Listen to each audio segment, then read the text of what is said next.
अकलूजची लावणी सम्राज्ञी प्रमिला लोदगेकर सूर्यवंशी यांना नवी दिल्ली येथील भारत सरकारच्या नाट्य संगीत अकादमीचा उस्ताद बिस्मिल्ला खान युवारत्न पुरस्कार जाहीर झाल्याचं सरकारच्या प्रसिद्धी विभागाकडून जाहीर करण्यात आलंय। पत्रकात सन 2022-23 चे पुरस्कार जाहीर करण्यात आले। त्यामध्ये प्रमिला लोदगेकर यांनी लावणी क्षेत्रात केलेल्या उल्लेखनीय कामगिरीबद्दल त्यांना हा पुरस्कार जाहीर झालाय। पुरस्काराचं वितरण नवी दिल्ली येथे होणार आहे। अकलूज लावणी स्पर्धेत सलग 3 वर्ष प्रथम क्रमांक मिळवून हॅट्रिक केली। अकलूज लावणी स्पर्धेचा मानाचा सहकार वर्ष शंकरराव मोहिते पाटील लावणी कलावंत पुरस्कार, त्याचबरोबर गोवा येथे Bhaskar Bhushan award, pride of इंडियाचा तसेच महाराष्ट्र साहित्य परिषदेचा लावणी कलावंत पुरस्कार, अखिल भारतीय नाट्य परिषदेचाही मानाचा पुरस्कार त्यांना मिळाला आहे। याचबरोबर अनेक पुरस्कारांनी प्रमिला लोदगेकर यांना सन्मानित करण्यात आलं आहे। प्रमिला लोदगेकर यांना पुरस्कार जाहीर झाल्याबद्दल अकलूज लावणी स्पर्धेचे संस्थापक अध्यक्ष विजयसिंह मोहिते पाटील यांनी त्यांचं अभिनंदन केलं आहे।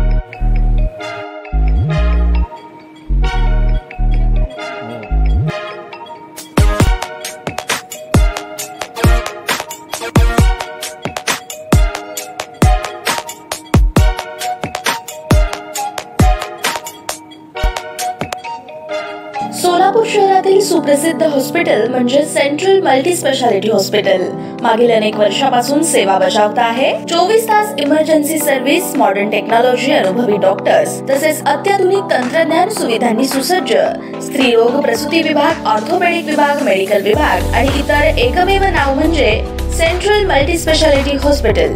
पत्ता गणेशपेठ शॉपिंग सेंटर, मंगळवार बाजार, सोलापूर। ताज्या बातम्या पाहण्यासाठी प्राईम महाराष्ट्र न्यूज चॅनलला सबस्क्राईब करा।